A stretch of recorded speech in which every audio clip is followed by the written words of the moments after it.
Bismillahirrahmanirrahim. Assalamualaikum warahmatullahi wabarakatuh. Alhamdulillahi rabbil alamin. Wa bihi nasta'in ala umurid dunya waddin. Asyhadu an la ilaha illallah wa anna muhammadan abduhu wa rasuluh alladzi la nabiyya wa la rasula ba'dah.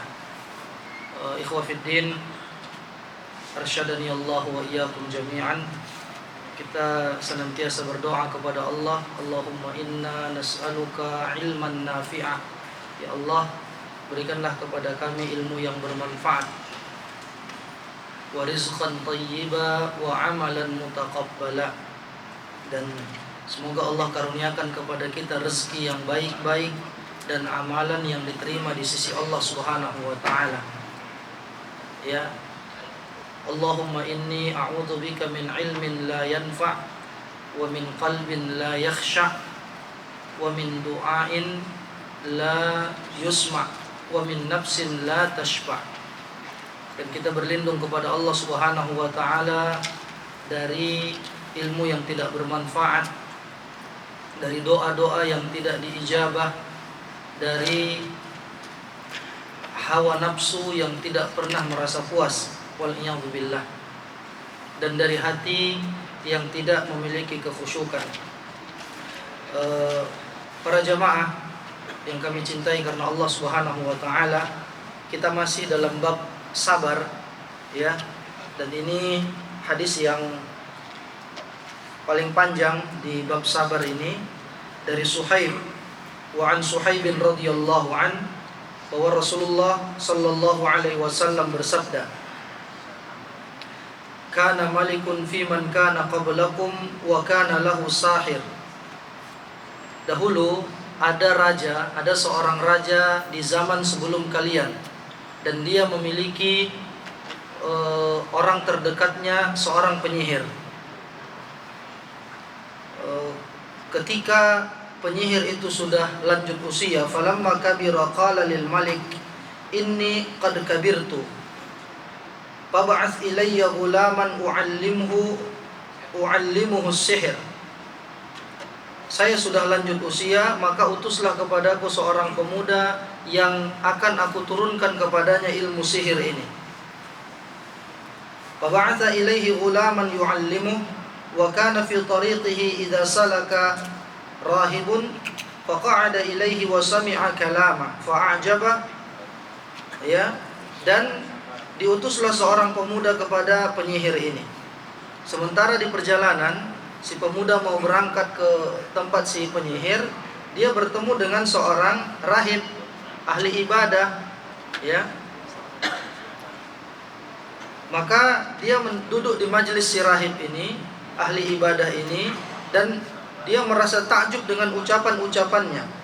Wa kana idza atas sahir marra birrahibi wa qa'ada ilaih fa idza atas sahira darabah fa syaka dzalika ila ar-rahib fa qala idza khashita as-sahira faqul habasani ahli wa idza khashita ahlaka faqul habasani as-sahir.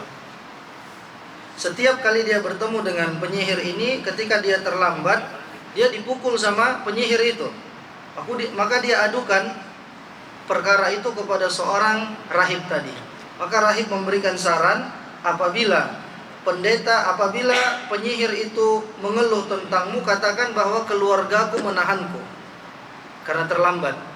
Apabila keluarganya mengeluh tentang dia, maka katakan bahwa sahir, penyihir itu menahanku, begitu ya. Makanya dia terlambat pulang, seperti itu.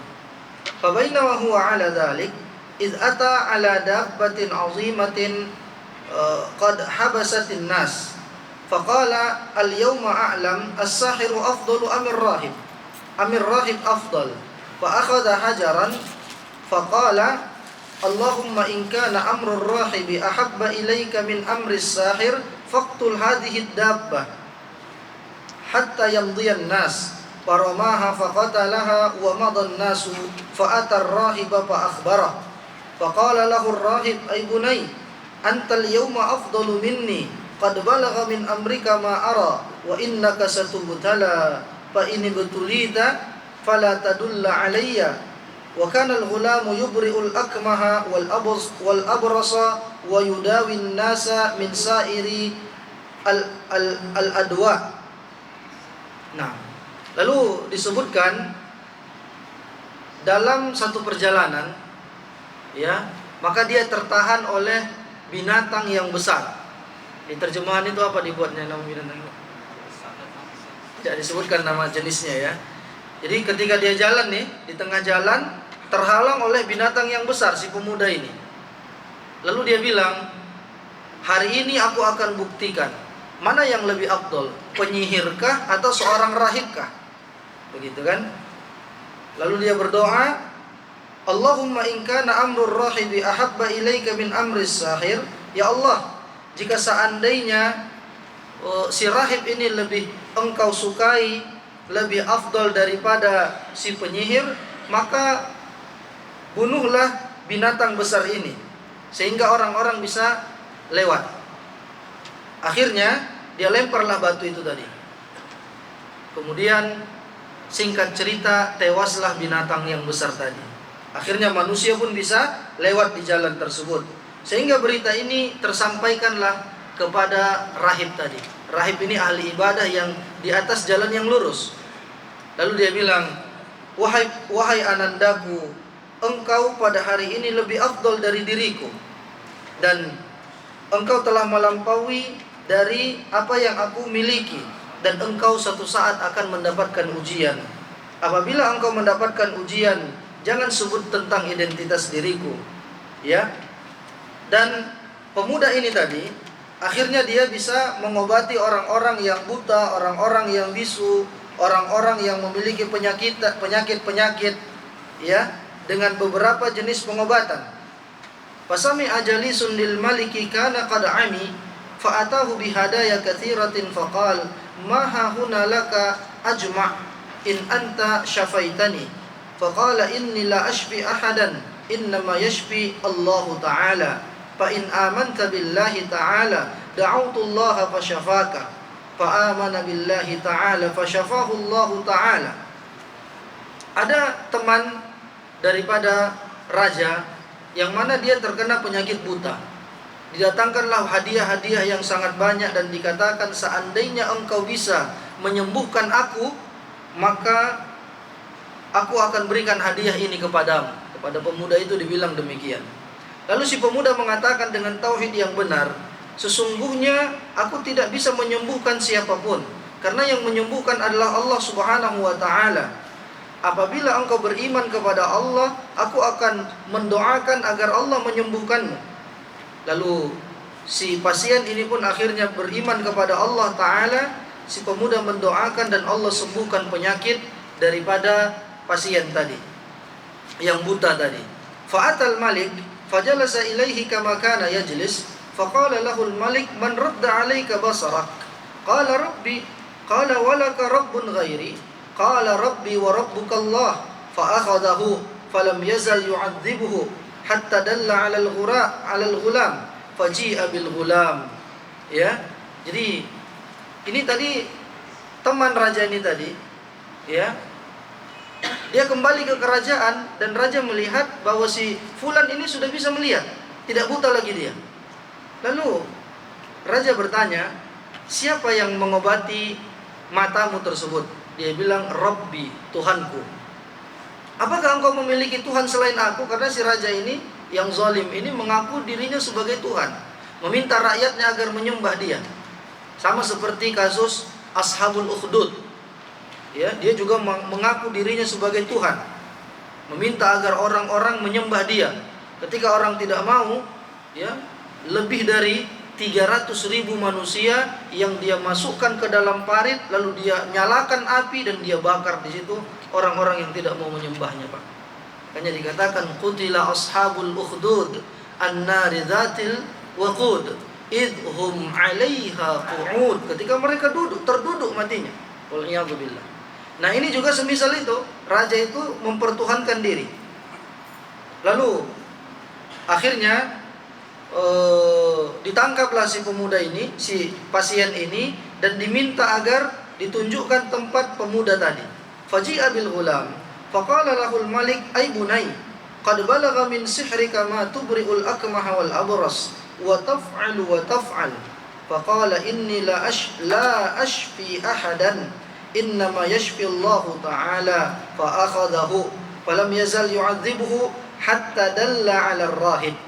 Jadi dibilang sama raja ini bahwa, wahai anak muda, engkau telah mengobati penyakit ini, ya, dan engkau melakukan praktek pengobatan yang seperti ini dan seperti ini. Lalu si pemuda itu mengatakan, saya tidak menyembuhkan siapapun, karena yang menyembuhkannya adalah Allah Subhanahu wa ta'ala. Maka ditangkap si pemuda ini dan dia disiksa. Sama dengan pasien tadi yang buta yang sudah sembuh, dia juga disiksa, diazab, sampai didatangkanlah siapa? Ar-rahib. Ya, datangkanlah rahib ahli ibadah tadi.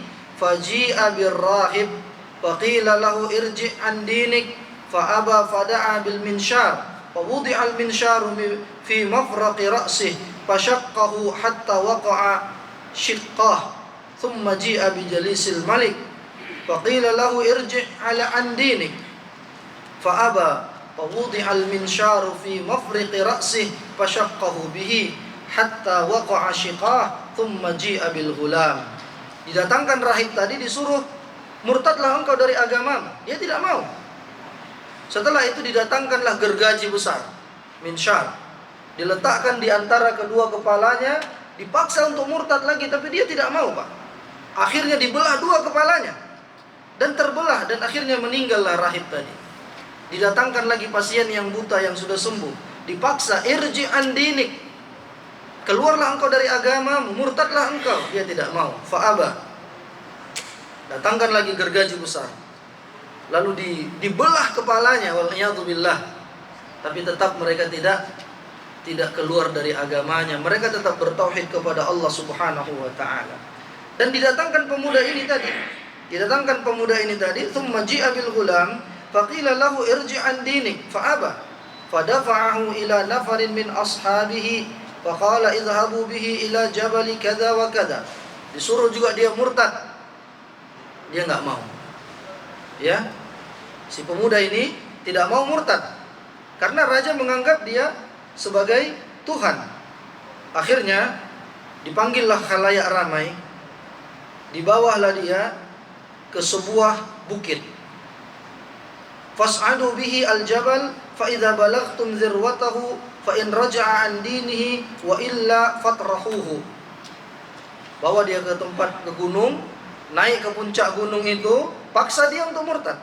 Kalau dia tidak murtad, lemparkan dia dari puncak gunung tersebut. Begitu ya.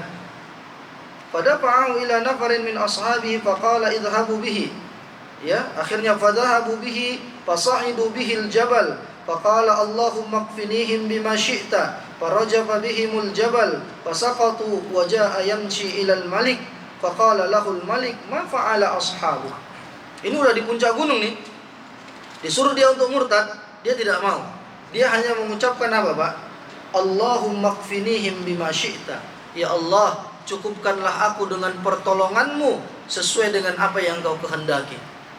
Sama ibarat yang kita mengatakan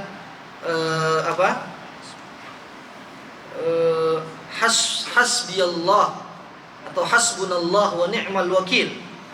Tapi dia dengan lapas yang berbeda, dia bilang Allahumma kfinihim bima syi'ta. Ya Allah, cukupkanlah aku dengan pertolonganmu sesuai dengan kehendakmu. Akhirnya itu bukit tadi bergetar. Yang jatuh adalah utusan raja tadi. Dia selamat. Akhirnya dia pulang lagi ke kerajaan, ke istana kerajaan, dan raja heran dan bertanya, "Ma fa'ala ashabuk?" Ada apa? Bagaimana yang dilakukan sama orang-orang yang di sekitarmu tadi? Maka dia mengatakan, si pemuda ini, kafanihimullahu ta'ala. Allah telah mencukupkan pertolongannya untukku. Fadafa'u ila nafarin min ashabihi faqala idhabu bihi fahmiluhu ila qurqurin wa tawassatu bihi al-bahr fa in raja'a an dinihi wa illa faqdhifuhu fadhahabu bihi faqala Allahumma kfinihim bima syi'ta. Ini tadi yang tadinya ke puncak gunung, ini ke pantai, ke lautan. Diutuslah beberapa orang membawa si Ghulam ini untuk ke lautan. Sampai di tengahnya, paksa dia untuk murtad. Kalau dia tidak mau murtad, tenggelamkan dia di laut itu. Nah, ketika dia dipaksa, dia tidak mau, dan tetap dia mengatakan doa, Allahumma kfinihim bima syi'ta fankafa'at bihimus safinah. Ternyata akhirnya terbaliklah, tenggelamlah kapal itu. Faghariqu wa jaa yamshi ilal malik. Orang-orang yang membawanya, utusan raja tadi, akhirnya tenggelam semuanya, meninggal. Dia selamat dan dia kembali ke istana. Faqala lahul malik ma fa'ala ashabu. Bagaimana, apa yang dilakukan oleh utusan-utusanku? Maka dia mengatakan, Allah telah berikan pertolongan kepadaku. Ya. Faqala lil malik innaka lasta biqatili hatta taf'ala ma amuruka bihi.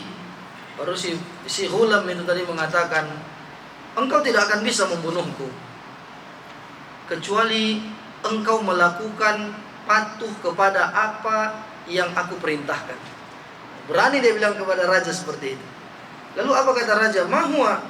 Qala tajma'un nasa fi sa'idin wahidin wa taslibuni ala jiz'in thumma khudh sahman min kinanati thumma dha'is sahma min kabidil qaus thumma qul bismillahi rabbil ghulam thumma armi fa innaka idza fa'alta dzalika qataltani.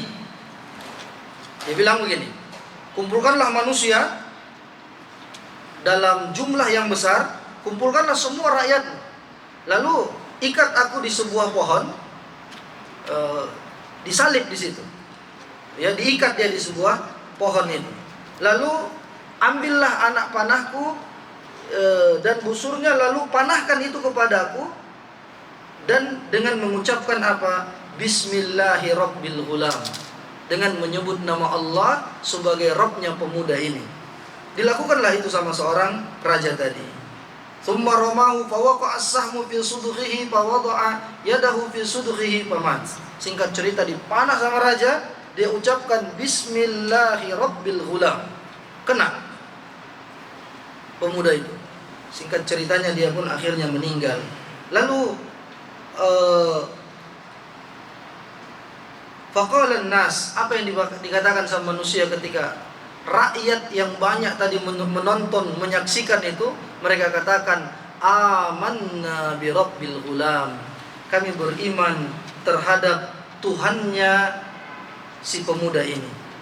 Akhirnya mereka tidak mau lagi mempercayai raja tadi. Fa'utiyal malik faqila lahu ara'aita ma kunta tahdhar qad wallahi nazala bika hadaruk qad amana an-nas fa amara bil ukhdud bi afwahis sikak fa khuddat wa usrima fiha an-niran wa qala man lam yarji' an dinihi fa aqhimuhu fiha aw qila lahu iqtahim fa fa'alu hatta ja'at imra'atun wa ma'aha sabiyyun laha fata'asat an taqa'a fiha faqala laha al-ghulam ya ummah isbiri fa innaki 'alal haqq. Rawahu Muslim. Masya Allah. Karena raja ini murka, dibilang sama pengawal-pengawalnya, yang engkau takutkan telah terjadi wahai raja. Manusia-manusia, rakyatmu telah beriman kepada Tuhannya si pemuda itu tadi. Akhirnya dia perintahkan agar digali parit, ukhdud. Digali parit, siapa saja yang di dalamnya itu ada duri-duri, siapa saja yang tidak mau beriman, jadi paritnya ini udah dibakar, dibuat api yang menyala, siapa saja yang tidak mau beriman kepada raja, akhirnya dia dibakar, dimasukkan ke dalam parit itu. Ya, dilakukanlah ini sama orang-orang, dan dia bakarlah rakyatnya. Hingga dalam korban-korban yang berjatuhan itu adalah tersebut seorang wanita yang bersama anak bayinya, ya, bersama anaknya. Ketika dia hendak melompat ke parit itu, dipaksa untuk murtad, dia tidak mau sama sekali. Ya. Hingga ketika dia mau melompat, dia bukan merasa takut atas dirinya, tapi dia takut kepada anaknya tadi. Sehingga si anak mengatakan, Ya ummah isbiri fa innaki 'alal haq. Wahai ibuku yang tercinta, bersabarlah engkau karena sesungguhnya engkau berada di atas kebenaran. Ini kisah yang sangat panjang jamaah sekalian. Ada ulama juga yang berpendapat bahwa inilah kisah Ashabul Ukhdud. Ya, di mana raja telah membunuh ratusan ribu rakyatnya yang telah bertauhid kepada Allah Subhanahu wa taala. Ya, di antara faidahnya yang disebutkan oleh para ulama, annasyab bil ghalib asra'u hifzan minal kabir. Dipilih pemuda ini tadi karena seorang pemuda itu lebih kuat hafalannya, lebih mudah untuk mencerna ilmu syar'i. Ya.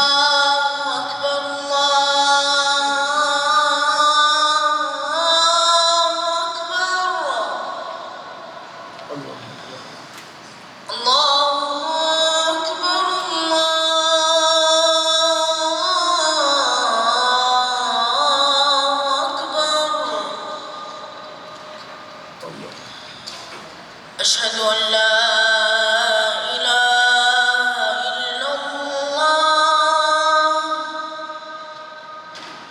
أشهد أن لا إله إلا الله أشهد أن محمدا رسول الله أشهد أن محمدا رسول الله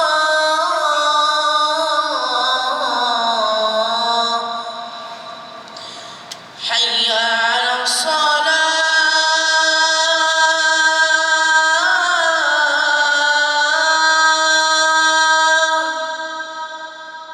حي على الصلاة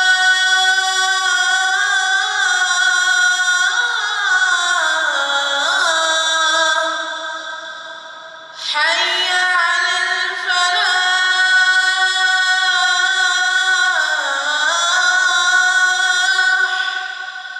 حي على الفلاح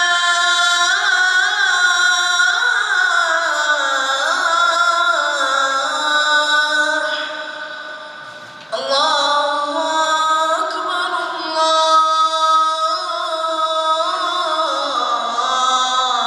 الله أكبر لا إله إلا الله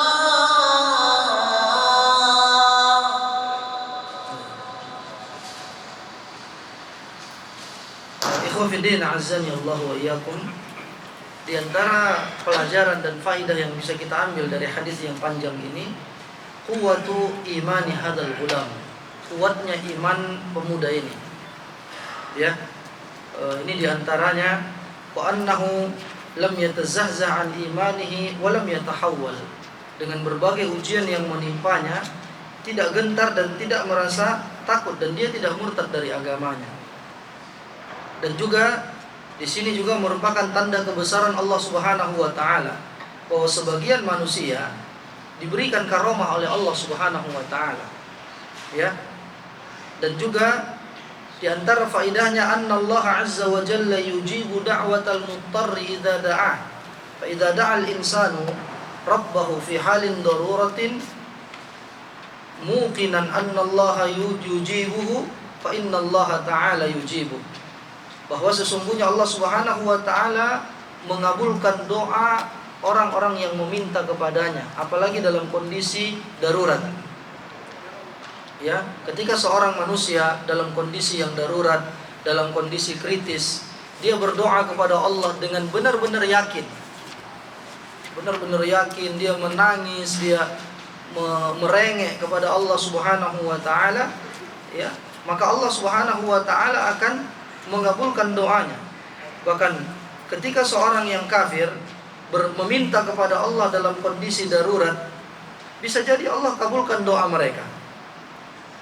Ya, padahal Allah tahu setelah itu mereka akan kembali kepada kekufurannya.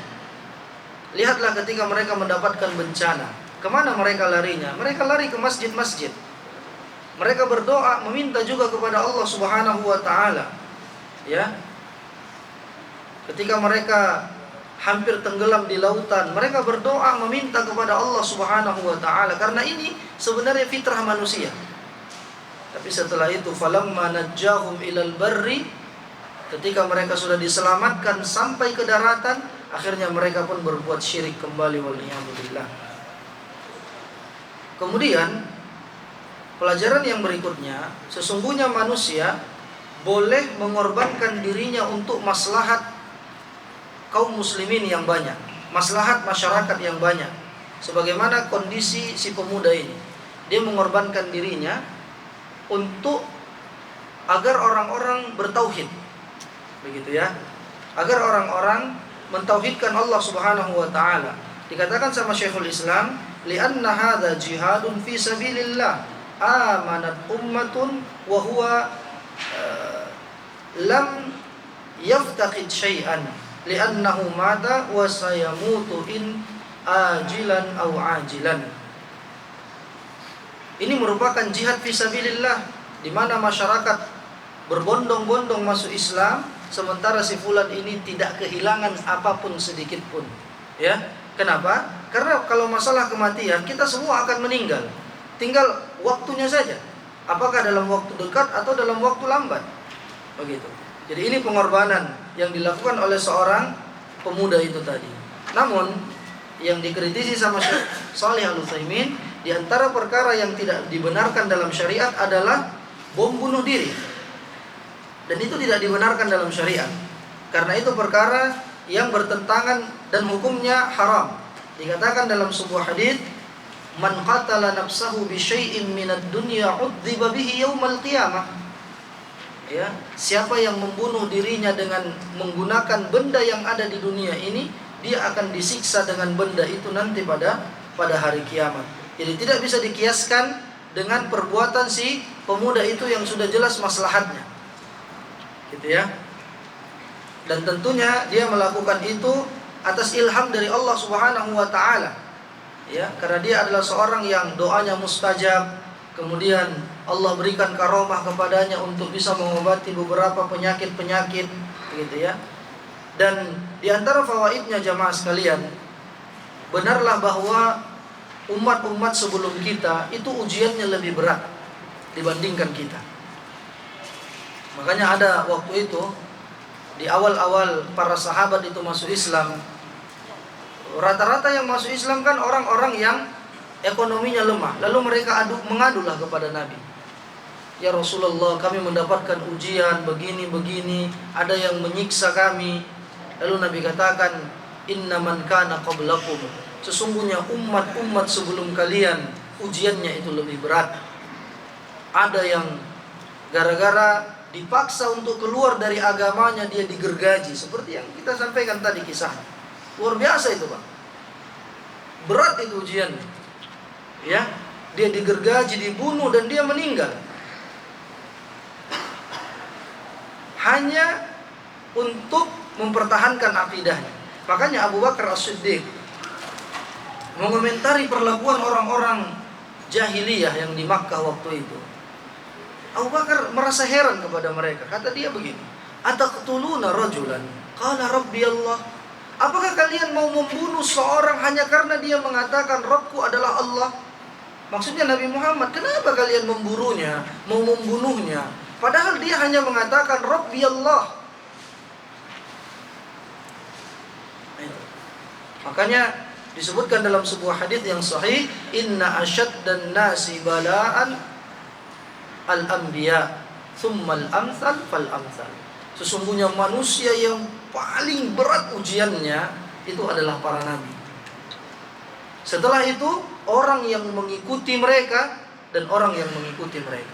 Orang yang berusaha untuk menapaki manhaj nubuwah, metode beragama Rasulullah, itu jelas ujiannya akan berat. Di antara pelajarannya juga jamaah sekalian, ini berkaitan dengan besarnya pahala sabar. Ya. Innama yuwaffas sabiruna ajrahum bighairi hisab, kata Allah. Sesungguhnya akan diberikan pahala bagi orang-orang yang bersabar dengan pahala yang tidak terbatas. Luar biasa. Ya. Dan diantaranya juga adalah Allah Subhanahu wa taala akan berikan balasan surga kepada orang-orang yang bersabar, sebagaimana disebutkan di dalam surah An-Nahl ayat 32, salamun alaikum udkhulul jannata bima kuntum ta'malun. Ya, keselamatanlah atas kalian, masuklah kalian ke dalam surga dari apa yang telah kalian lakukan. Ya, diantaranya adalah kesabaran. Dan ini adalah diantara bayi yang bisa berbicara. Ini mukjizat yang Allah berikan. Ini adalah karamah yang Allah berikan. Ada 3 bayi dalam sejarah yang bisa berbicara. Pertama bayi Ashabul Ukhdud ini tadi. Kemudian yang kedua Maryam ketika dia menggendong Nabi Isa ketika dituduh sebagai pezina, ya, Nabi Isa mengatakan bahwa dia adalah utusan Allah, inni rasulullahi ilaikum. Dia membantah rumor yang ada, fitnah yang ada kepada ibunya. Yang ketiga, bayi yang bisa berbicara itu bayinya ketika kisah Juraij. Ya, si Juraij dituduh berzina dengan seorang wanita pezina. Wanita pezina ini mengandung, dia hamil, akhirnya dia melahirkan, begitu kan? Dan dia katakan bahwa difitnah sama si wanita ini adalah bayi hasil perzinahan dia dengan Juraij. Lalu si Juraij mengatakan, siapa bapakmu wahai bayi? Akhirnya bayi ini bisa berbicara, Pak. Dia bilang bapaknya adalah seorang penggembala kambing. Nah, jadi itu bisa saja Allah berkehendak, ya. Kun fayakun. Pada asalnya tidak bisa, tapi kalau sudah Allah berkehendak, itu semua bisa terjadi. Nah, kemudian ikhwafiddin, a'azzani Allah wa iyyakum jami'an. Hadis yang berikutnya disebutkan, wa an Anas radhiyallahu anhu qala, marra an-nabiy sallallahu alaihi wasallam bi imra'atin tabki 'inda qabrin, fa qala ittaqillaha wasbiri, fa qalat ilayka 'anni fa innaka lam tusab bi musibati wa lam ta'rifhu, fa qila lahu innahu an-nabiy sallallahu alaihi wasallam, fa atat bab an-nabiy sallallahu alaihi wasallam falam tajid 'indahu bawwabin, faqalat lam a'rifka, faqala innamas sabru 'inda as-sadmatil ula, muttafaqun alaih. Wa fi riwayatin li Muslim, tabki 'ala sabiyyin laha. Dari Anas bin Malik dikatakan, Nabi melewati seorang wanita yang menangis di sebuah pekuburan, sallallahu alaihi wasallam. Lalu Nabi katakan kepada wanita itu, ittaqillaha wasbiri, bertakwalah engkau kepada Allah dan bersabarlah engkau. Maka wanita itu mengatakan, ilaika anni, pergi engkau sana. Ini karena bukan engkau yang terkena musibahnya, gitu ya. Tapi dia nggak tahu kalau yang bilang itu adalah Rasulullah. Maka dikatakan kepadanya, itu adalah Nabi. Fa'atat, lalu dia pun merasa menyesal. Dia buru-buru mendatangi rumah Nabi Sallallahu Alaihi Wasallam, dan dia tidak mendapati adanya gerbang, tidak ada yang menjaga rumah Nabi, gitu ya. Alangkah tawaduknya Rasulullah. Lalu dia katakan, saya tidak mengetahui kalau yang tadi itu adalah engkau ya Rasulullah. Lalu apa kata Nabi? Innamas sabru 'indas sadmatil ula. Sesungguhnya sabar yang benar adalah ketika awal musibah itu menimpa. Ya, hadis muttafaqun alaih. Jamaah sekalian yang dirahmati oleh Allah Subhanahu wa taala, apa pelajaran yang bisa kita ambil dari musibah, dari hadis ini, ya? Di antara pelajarannya adalah yang pertama tentang tawaduknya Rasulullah sallallahu alaihi wasallam. Beliau sangat sederhana hidupnya. Pak, bayangkan rumah Nabi berapa Pak ukurannya? Cuma 5 meter kali 5 meter, Pak. Itu rumah Rasulullah sallallahu alaihi wasallam yang beliau katakan baiti jannati. Berapa ukurannya? 5 meter kali 5 meter. Disitulah semuanya, dapurnya, di situ tempat mereka tidur, ya. Di situ ketika ada tamu, Masya Allah. Tentang betapa tawaduknya Rasul kita Muhammad sallallahu alaihi wasallam. Apakah dikatakan Nabi miskin? Tidak. Ya. Nabi punya kehidupan yang ada fase-fasenya. Ada fase di mana beliau mungkin fakir, ada fase beliau berkecukupan, tapi beliau tetap bersedekah. Dan begitu juga kita, kata Allah Subhanahu wa taala, tilkal ayyamu nudawiluha bainan nas. Begitulah hari-hari yang kami bolak-balikkan di antara manusia. Kadang kita merasa cukup, kadang kita merasa ada kekurangan, begitu ya. Nah, hidup bagaikan bola yang berputar. Jadi tidak benar kalau orang mengatakan hidup Rasulullah itu selalu miskin, tidak. Tapi beliau memilih untuk sederhana. Begitu ada harta, begitu ada pemberian, begitu ada harta yang beliau miliki, beliau sedekahkan, beliau infakkan. Baik. Pelajaran yang berikutnya, jamaah sekalian yang dirahmati oleh Allah Subhanahu wa taala, Nabi juga tidak memiliki penjaga-penjaga. Ya. Sederhananya beliau sangat tawadhu. Dan juga sabar itu adalah ketika awal musibah menimpa kita. Dapat kabar, wahai fulan, ini keluargamu meninggal. Dia langsung bersabar dan mengambil pelajaran dari situ. Ya, kalau setelah 2 tahun, setelah 3 tahun, semua orang bisa sabar. Tapi sabar itu ketika awal musibah menimpa. Tidak boleh dia memukul-mukul pipinya, tidak boleh dia teriak ke atas, ya Allah, kenapa harus saya? Itu tanda tidak sabar. Tidak boleh juga dia seperti keyakinan adat sebagian orang ketika dia dapat musibah, mereka potong jarinya, mereka botakin rambutnya, bentuk dari berbela sungkawa. Ini semua tidak dibenarkan dalam syariat. Ya, ada juga hadis yang berikutnya, jamaah sekalian. Mungkin ini kemarin belum sempat kita baca.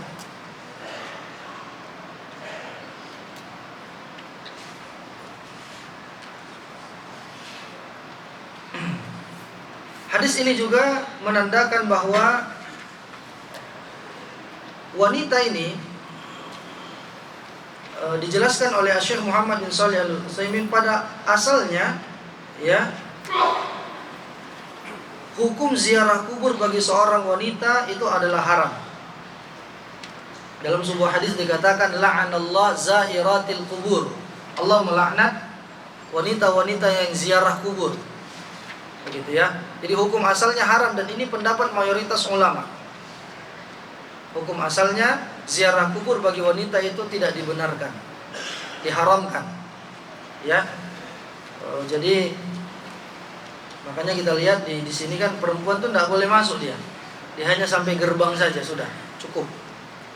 Mau kita nangis, mau kita ini tidak boleh, karena mereka menerapkan ketentuan-ketentuan dalam syariat. Begitu. Dan wanita ini dia tidak menyengaja untuk ziarah kubur, kata para ulama. Dia datang ke kuburan itu untuk apa? Karena anaknya baru meninggal, dan dia tidak bisa menahan diri, dan perbuatannya ini tentunya tidak dibenarkan. Begitu ya. Lalu Nabi SAW katakan, ittaqillaha wasbiri, bertakwalah engkau kepada Allah dan bersabarlah. Sebagian ulama memang berpendapat boleh wanita itu ziarah kubur apabila dia tidak meratap. Ya, walaupun ini pendapat minoritas ulama. Jadi memang tidak satu pendapat, tidak ijma. Ada yang membolehkan selama wanita itu tidak meratap. Ya, meratap bagaimana Ustaz? Dia tidak mengucapkan kata-kata ratapan. Ya. Misalnya, ya Allah, kenapa suamiku meninggal? Kenapa engkau cabut nyawanya? Itu dosa, tidak boleh seperti itu. Ya, atau dia melakukan kemungkaran-kemungkaran ketika ziarah kubur, tabarruj. Ya, sebagian orang ziarah kubur cuma pakai telekung hitam, jilbabnya tidak dipakai, rambutnya nampak. Ya, dan ini hukumnya tidak dibenarkan, itu haram. Memakai pakaian-pakaian yang ya seksi, begitu kan. Nah, kemudian tasyabbuh dengan orang-orang di luar Islam, orang-orang kufar dalam ziarah kubur, membawa bunga, apalagi air, di teko, di tempat itu, di wadah air, lalu disiramkan dengan alasan supaya nanti ahli kuburnya merasa adem, sejuk. Ini tidak dibenarkan dalam syariat. Ya Pak, karena tujuan kita untuk ziarah kubur itu apa? Yang pertama, mendoakan ahli kubur. Doakan mereka, boleh. Antum angkat tangan di kuburan, berdoa, meminta sama Allah, boleh. Allahumma ghfir lahum, Allahumma ghfir lana dhunubana waliwalidayna warhamhuma kama rabbayana saghira walijami'il muslimina wal muslimat wal mu'minina wal mu'minat al ahya'i minhum wal amwat, misalkan. Allahumma ghfir lahum warhamhum wa'afihim wa'fu anhum wa akrim nuzulahum, dan seterusnya. Doakan mereka. Itu tujuan kita. Yang kedua, apalagi tujuan kita? Zikrul maut, mengingat kematian. Kita tahu si fulan ini mungkin seusia dengan kita, Allah telah panggil dia. Kita tahu si fulan ini bagaimana, ya dia sama seperti kita, mungkin kadang-kadang lalai dalam beribadah, tapi Allah masih berikan kesempatan kepada kita. Jadi kita ziarah kubur untuk apa? Zikrul maut. Apalagi tujuan kita untuk ziarah kubur itu, jamaah sekalian, diantaranya adalah untuk membersihkan pekuburan itu. Jadi tidak apa-apa mencabut rumputnya, asalkan jangan duduk di atas kuburan. Ya. Dan perhatikan adab-adabnya. Perhatikan adab-adab ketika masuk ke areal pekuburan. Di antaranya kita baca doa, Assalamualaikum ya ahlad diyar, atau la ya ahlal kubur minal muslimina wal mu'minin, ya, wa insyaallahu bikum lahiqun, ya, atau doa yang lain. Cukup misalnya Assalamualaikum ya ahlal kubur, ada yang mencukupkan sampai di situ juga tidak apa-apa. Kemudian dari Abu Zaid, Usamah bin Zaid bin Harithah. Kalau di sini ini dia hadisnya sebelum hadis yang panjang. Ya. Abu Zaid Usamah bin Zaid bin Harithah, Maula Rasulullah, Maula Rasulillah sallallahu alaihi wasallam wa hibbihi wa ibn hibbihi radhiyallahu anhuma, qala arsalat bintun Nabi sallallahu alaihi wasallam. Ini sebelum hadis yang panjang ya, Pak. Di situ juga begitu urutannya. Lalu dia katakan, inna bani qad ihtudira fashhadna. Dari Abu Zaid Usamah bin Zaid bin Harithah, Maula Rasulullah. Jadi Zaid bin Harithah ini adalah budak yang dimerdekakan oleh Rasul sallallahu alaihi wasallam. Hadiah dari Khadijah, lalu Rasulullah memerdekakan Zaid bin Harithah. Maka dikatakan Maula Rasulullah. Dan ini adalah Zaid adalah orang yang sangat dicintai oleh Nabi sallallahu alaihi wasallam. Begitu juga Usamah putra Zaid, ini juga sangat dicintai oleh Nabi. Maka diutuslah Usamah kepada Rasulullah oleh salah seorang putri Nabi. Dikatakan namanya Zainab, ya. Zainab mengutus Usamah untuk mengabarkan bahwa salah satu putranya itu sedang sakaratul maut, sedang sakit kritis. Maka dikabarkanlah, datanglah dia kepada Nabi, dia ucapkan salam. Lalu apa kata Nabi? Inna lillahi ma akhadh wa lahu ma a'ta wa kullu syai'in 'indahu bi ajalin musamma faltasbir wal tahtasib. Sesungguhnya bagi Allah lah apa yang hendak dia ambil, dan bagi Allah pula kekuasaan bagi siapa yang hendak dia berikan. Dan segala sesuatu itu ada batasannya di sisi Allah. Hendaknya engkau bersabar dan berharap pahala. Maka fa'arsalat ilaihi tuqsimu alaihi la ya'tiyannaha. Ya, Nabi kabarkan juga agar putri beliau meminta agar Nabi datang. Akhirnya Nabi bersama Sa'ad bin Ubadah, Mu'az bin Jabal, Ubay bin Ka'ab dan Zaid bin Thabit dan beberapa lelaki radhiyallahu anhum datanglah kepada putri beliau. Farufi'a ila Rasulillah as-sabi. Diangkatlah anak putra Zainab itu kepada Nabi, lalu diletakkanlah di pangkuan beliau, sehingga wa nafsuhu taqaqqa, napasnya sudah tersendat-sendat. Ya. Fafadat ainah, akhirnya Nabi pun meneteskan air mata. Nabi pun menangis karena cucunya dalam keadaan sakaratul maut. Faqala Sa'ad, "Ya Rasulullah, ma hada?" Sa'ad bin Ubadah bertanya, "Ya Rasulullah, ada apa ini?" Gitu ya. Maka Nabi mengatakan, ini adalah tanda kasih sayang yang Allah berikan pada setiap hamba-hambanya. Ya. Dalam riwayat yang lain dikatakan fi qulubi man syaa min ibadi, pada setiap hati-hati hamba-hamba yang Allah kehendaki. Wa inna ma yarhamullahu min ibadihi ar-ruhama, dan Allah akan merahmati hamba-hambanya yang memiliki kasih sayang. Ya, muttafaqun alaih. Nah, ini jamaah sekalian, hadis ini di antara pelajarannya yang bisa kita ambil adalah apa ucapan yang sebaiknya kita berikan kepada ahli musibah ketika kita takziah. Ya. Di antara yang disunnahkan itu adalah seperti yang Nabi katakan, innalillahi ma akhadh wa lahu ma a'ta. Ya. Jadi ini perlu untuk kita hafalkan. Walihada yusannu lil insani idza usiba bi ma'siyatin an yaqula inna lillahi wa inna ilaihi raji'un. Yang mengucapkan inna lillahi wa inna ilaihi raji'un itu ahli musibah. Kita kadang kebalik. Kita yang mengucapkan ke dia, sebenarnya tidak. Yang mengucapkan itu ahli musibah, karena mereka yang terkena musibah, ya. Idza asabathum musibah, apabila mereka mendapatkan musibah, dia mengucapkan inna lillahi wa inna ilaihi raji'un.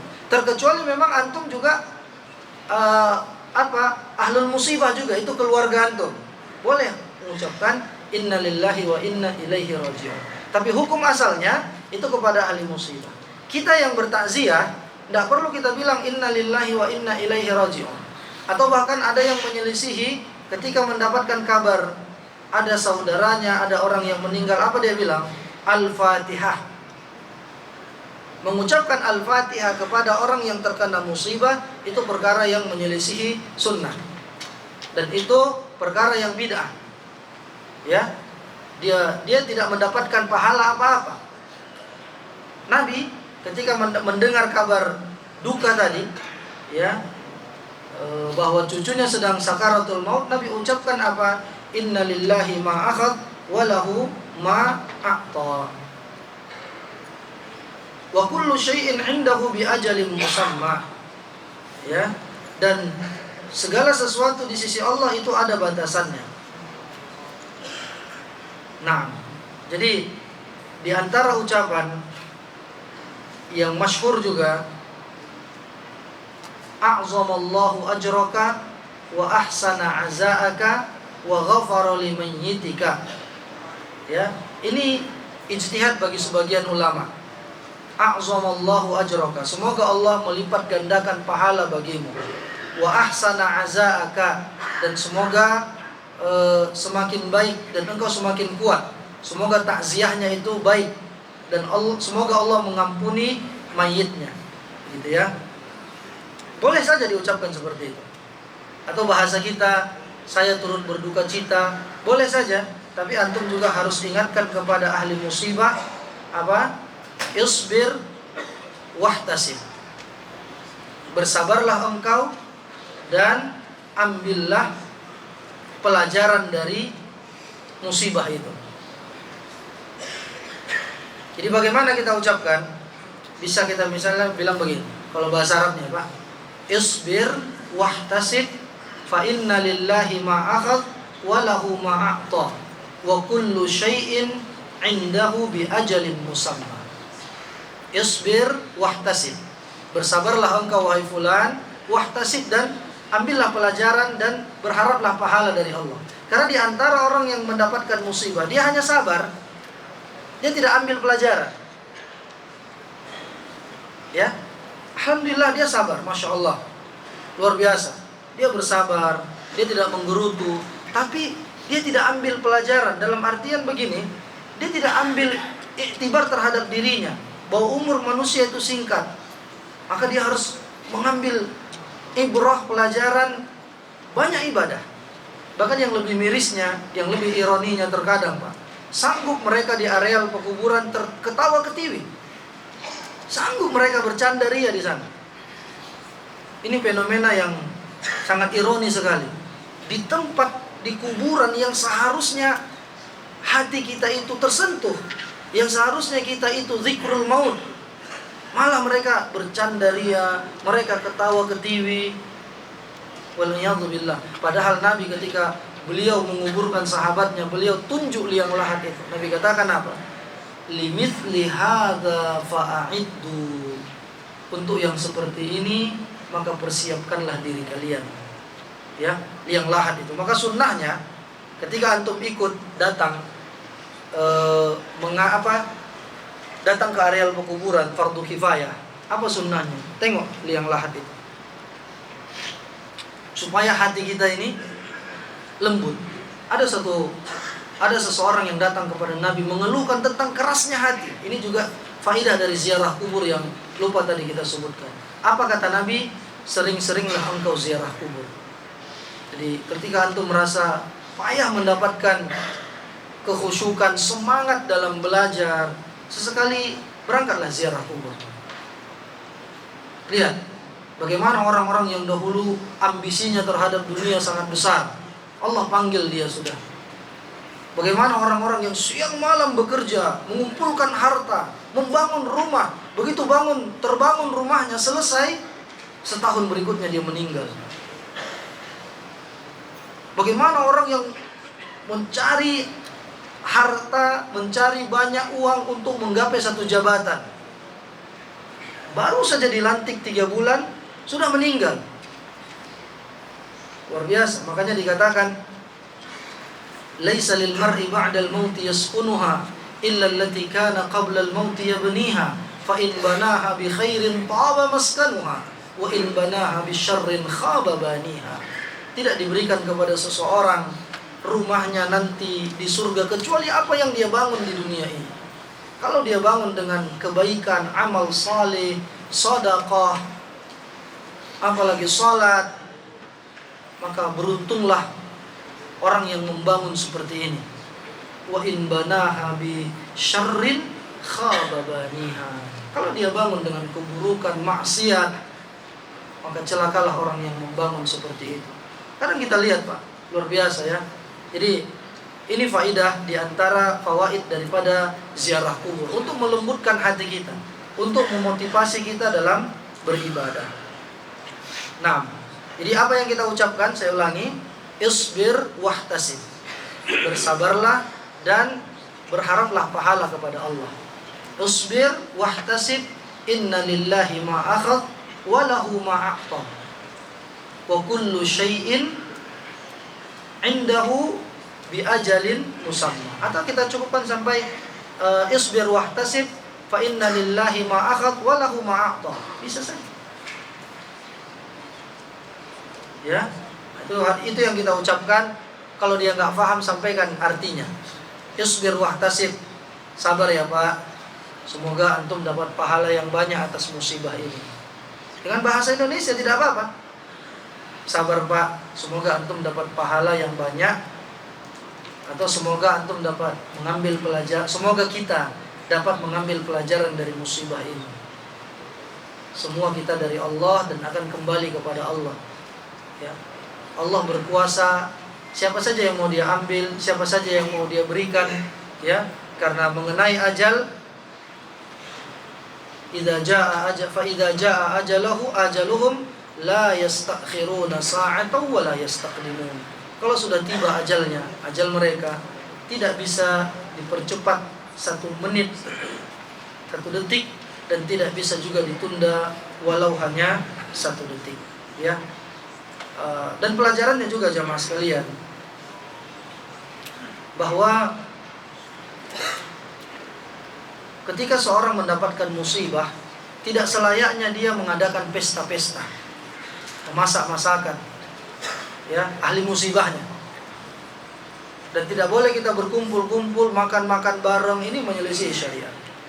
Ada sebuah riwayat yang ini masih diperselisihkan, tapi maknanya benar. Ketika keluarga Ja'far ada yang terkena musibah, kata Nabi apa? Isna'u li ali Ja'far ta'aman fa innahum atahum ma yushghiluhum. Kalian para pentakziah, buatkanlah makanan untuk keluarga Ja'far. Tapi bukan makan bersama, tidak. Mereka ahli musibah itu. Kita para pentakziah, kita yang bawa makanan. Fa innahum atahum ma yushghiluhum, karena mereka telah mendapati sesuatu yang menyibukkan mereka. Makanya saya masih ingat dulu, orang-orang tua kita, kakek-kakek nenek kita, itu ketika mau takziah, Pak, mereka bawa beras mentah 1 kilogram. Pokoknya 1 bungkus, 1 kresek lah gitu. Itu benar. Ya, jadi sambil mereka sedekah, tapi jangan pula kita makan-makan di tempat ahli musibah. Lalu gimana Ustaz solusinya? Solusinya, siapa yang bukan ahli musibah, ada teman pentakziah dari luar kota, ajak mereka makan di luar. Kan banyak rumah makan Jawa, banyak RM Padang kan, daripada harus makan di tempat musibah.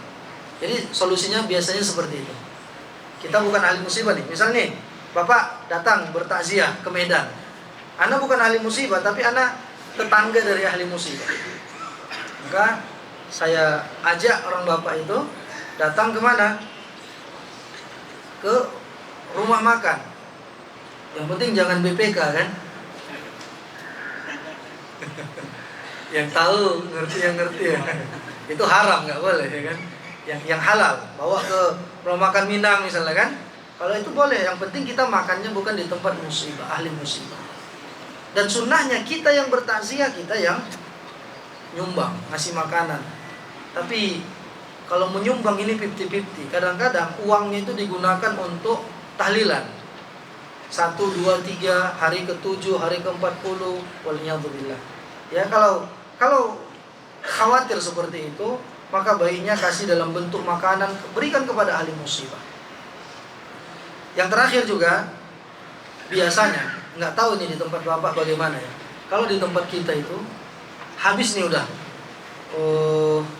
menyolatkan, habis menguburkan, itu orang-orang yang pentakziah itu dikasih amplop, dikasih uang nggak banyak sih, 5.000 atau 10.000, dulu masih 2.000, untuk ditulislah nama si mayit, baru dibilang ini sholat hadiah.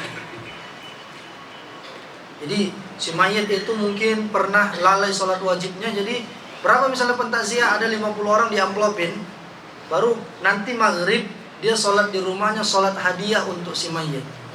Maka dalil yang menjelaskan ini adalah hadis-hadis yang maudhu', palsu. Itu tidak dibenarkan dalam syariat. Ya, di tempat kita ini ada, tidak tahu di tempat Bapak bagaimana. Tapi itu nggak boleh diterima dan tidak boleh dilaksanakan. Dan juga yang terakhir, mereka pidyah sholat.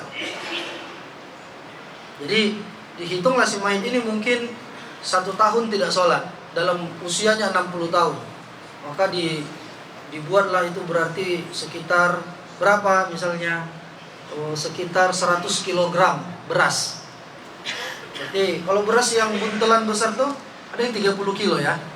Nah itu biasanya yang 30 kilo 4 karung ditolaklah. Ini pidyah sholat si mayit. Siapa yang menerima? Ustadz di kampung itu. Nah, kalau dihitung si mayit ini jarang sholat, berarti yang 120 kg ditolak sampai 10 kali. Berarti 1 ton gitu ya. Nah ini juga praktek tidak ada tuntunannya di dalam syariat. Ya, wallahu a'lam. Daripada uang kita habis, uang keluarga habis, baik disedekahkan kepada hal-hal yang bermanfaat dan menjadi sedekah jariyah. Nah, mungkin kita cukupkan dulu sampai di sini. Kalau ada pertanyaan seputar ini nanti insyaallah kita diskusikan ba'da Jumat atau nanti sebelum terjemah khutbah Jumat.